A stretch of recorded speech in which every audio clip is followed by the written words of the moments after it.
It's time for the hype of the night, the Breaux Show! And now, here's everybody's favorite two-stepping host, Michael Breaux! Oh, hi there, and welcome to the Breaux Show. Thanks for coming on by after such a long hiatus. The first question you're going to be asking is, where the hell were you? Well, the Breaux Show actually ended up getting a new, actual, real-life job. I know you all thought this was my main job, but unfortunately it's not, and it doesn't pay the bills quite yet. Sponsors, hit me up. I'd love to do this full-time. But needless to say, I took a real-life job, and unfortunately it took precedence. I had to learn it, I had to focus on it, and I had very few days off. Therefore, the show had to be put on an immediate hiatus, unfortunately. However, the Breaux Show is back, and it's back, baby, for good. Weekly shows are resuming as of this week. Now, that being said, let's talk about this week's show. We're going to be bringing back the weekly Geektastic videos, because I've had a few people actually say they really love those. This week's Geektastic is going to go in with a bang, so be ready for it. We also have a look at the New Jersey Collectors Convention that happened this past Sunday as well. I didn't get to go for the entire day like I did last time in March, but this time I did go for the first couple hours and got a few cool shots, and even make a cameo on another web show. I'll show you that shortly. We're also going to go through some of the movies I did get a chance to see over the summer when I had the rare day off here and there and didn't get a chance to review for you. Just a quick recap of the ones I liked, the ones I didn't, whether you should buy the DVD or take the DVD and make it your toilet paper. Finally, at the end of this week's show, I'm going to show you a preview of the toy review I'm going to be doing next week. It's going to be a mega cool toy review. I don't have time to film it this week, unfortunately, but I want to give it its due, and it's going to be an expanded 2-minute toy review. So I can't wait to show it to you. That being said, of course, this is the Breaux Show, and what do we start off with? The Toy and Geeky News segment. So let's go right to Mike with the Toy and Geeky News. Mike, take it away. Thanks, Mike. All right, folks, let's get right into our Toy and Geeky News segment for this week. First up, over the last few weeks, a lot of great new figures have been hitting store shelves, so I just want to give a quick rundown of the ones that this show in particular has been taking notice of. First up, Marvel Universe figures. The new Doctor Strange figure has been hitting. Also on shelves is Darkhawk, which this show is excited to be able to get soon. We also have Namor in his classic only undies outlook there, and even other figures such as Scar and Doctor Doom, an individual card of Doctor Doom that is. We can't wait to do hopefully some of these reviews for you soon.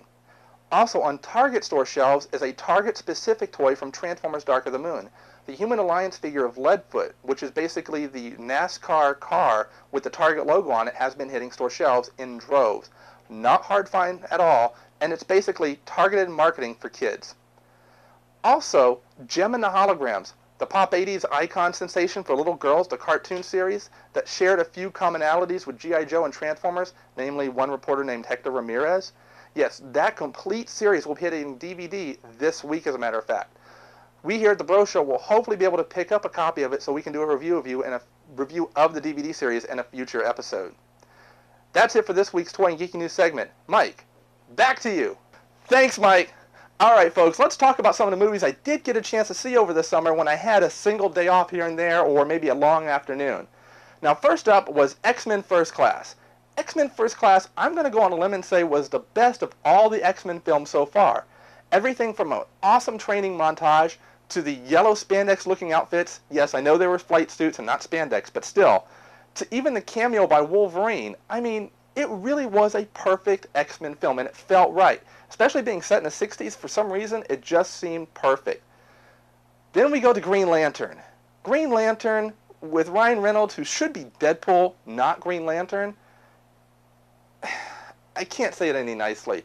This movie basically had an alien that looked like a big yellow piece of shit trying to eat the Earth. That's all it looked like to me. This movie was basically a piece of shit. And if you do buy the DVD, you can pretty much use it to, well, you get the picture. Needless to say, don't get this movie. Go buy X-Men on First Class on DVD or Blu-ray. You're spending your money much, much better. Definitely. It's a better investment. If you're going to buy Green Lantern, might as well buy toilet paper. Then I saw Captain America.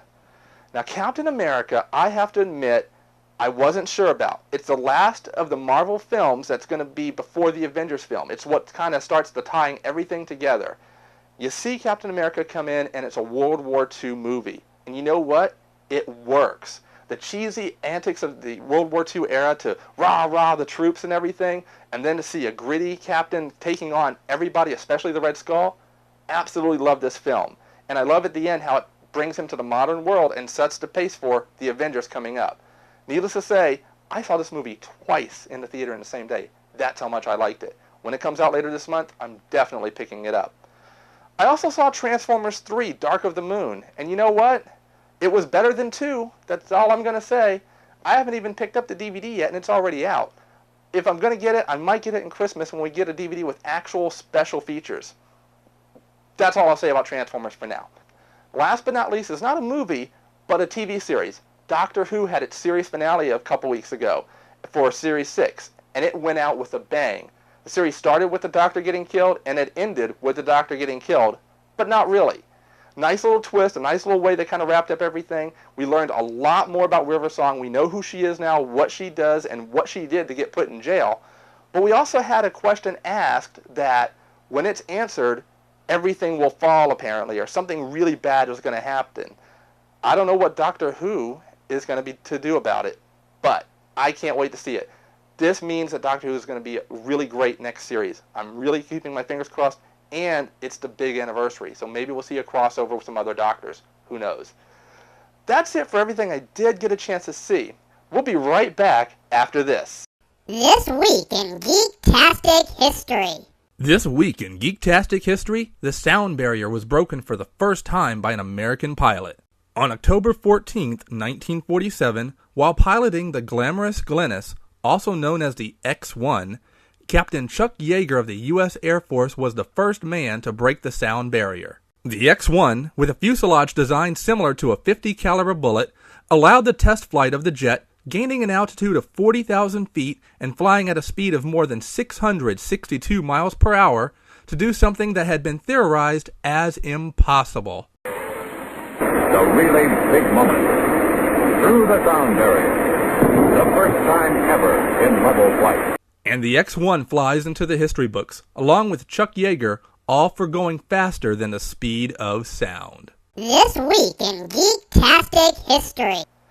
Alright folks, now this past weekend I did get to go to the New Jersey Collectors Convention over in Cherry Hill, New Jersey. This was the third or fourth one I think they've had, and it happens biannually, so I was able to go for just the first couple hours on Sunday morning. Unfortunately, because I work on the weekends, I couldn't stay all day like I did last time. Now, going there, I did see a lot of cool things, though, even if just for a couple hours, including getting to meet the voice of a particular Thundercat leader from the original 80s cartoon. I did get to see a few of my few friends that are great cosplayers, meet a few new ones, got a few cool new toys. Oh, and I even make a cameo on another online show. What's that? You'll see. Check out the video rolling right now. This past weekend at the Holiday Inn in Cherry Hill, New Jersey, the third biannual New Jersey Collectors Con took place. This time around were toy dealers, custom toys, a guest voice actor, a costume contest, and even a couple of web show cameos.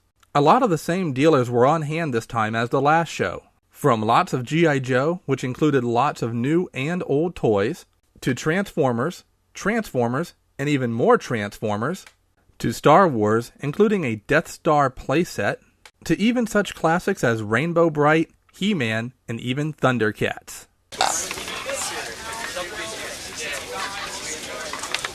It's EY, isn't it? Yeah, I think so. Speaking of Thundercats, the voice of Lion-O himself, special guest Larry Kinney was on hand to sign autographs. This time around, too, was a showcase of some unique custom toys. Most notably were the special Jungle Bat Hiss tanks being given away with raffle tickets at the show, and a special version of the Cobra Terradrome painted in a jungle-themed scheme to help showcase those Hiss tanks. Now, the NJCC is also a great showcase for cosplayers and their amazing outfits. On hand was the other Evil Empire, showcasing their Cobra colors, including a Cobra Soldier, Cobra Jungle Bat, and Miles Mayhem? At the costume contest hosted by cosplay fan favorite Screamers, it was a bot who won, but not a bat. The Planet Eater Unicron took home first place, while the Jungle Bat took second and Tunnel Rat took third. Did I mention there were also some unique selling techniques at the show? This was how Grimm's Toy Show was trying to sell a toy, even to the Breaux Show. Are you going to save his life for $3 or what? $3. Come on. Oh, Come on. man. He's going to be smashed. $3. 11 o'clock, he's going to be smashed. Oh. All right, folks, what do you think? Should I save him? Do it. Should I save him? Do it. Do it. Do it.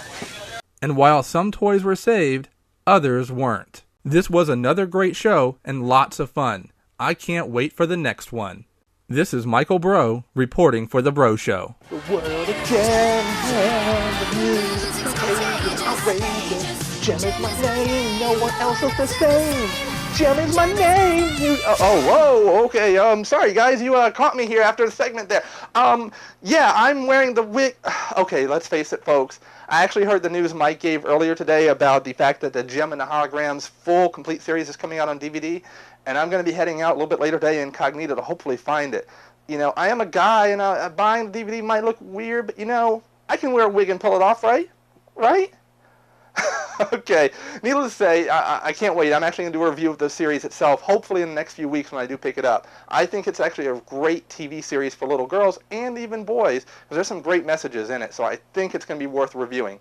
Now, let me give a few quick shout-outs at the end of the show here to Sal, the Army guy, who helped me pick up a full, complete Night Raven while I was at the NJCC. Dude, my friend, you rock. It's always fun to talk to you. To Rose and Tony, you guys always rock when I talk to you. I enjoy spending time with you. And Rose, you look awesome as the Baroness, as always. To Justin and Penelope DeCobre, I hope I said that right. You guys rock. I can't wait. We talked about some cool stuff we might get to do.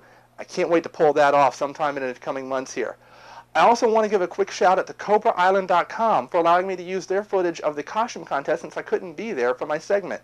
Guys, you rock. Especially want to give a shout out to Grimm's Toy Show. Those guys, they're crazy. They're going to destroy a toy if somebody didn't buy it. And they allowed me a cameo in their great video show. So guess what, guys? Thank you again so much. You guys absolutely rock. And a big, big shout out to Kevin, my friend, who's plays the Doctor in cosplay.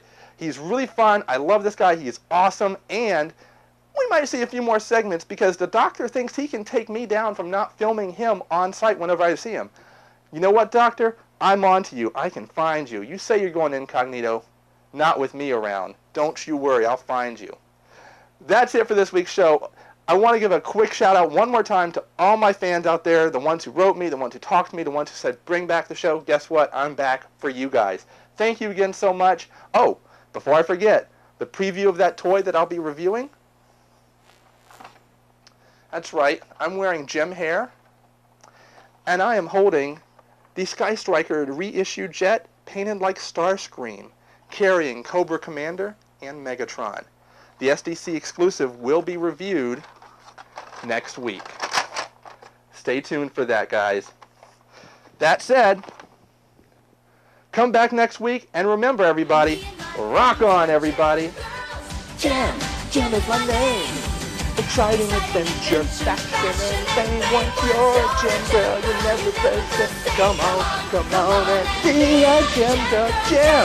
Gem is my name. Me and my friends are gem girls. Gem is my name. Exciting adventure, faction, and fame. Once you're a gem girl, you'll never face it. Come on, and be a gem girl. Gem is my name. Me and my friends are gem girls. What the hell am I doing? That's a gem girl, glamour, fashion, and fame. Exciting adventure, fashion, and fame. Once you're a gem girl, you're never the same. Come on, and be a gem girl. Gem is my name. Gem.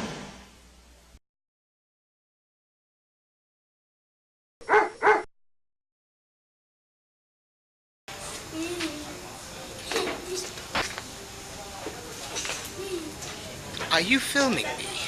I'm sorry, I cannot have that.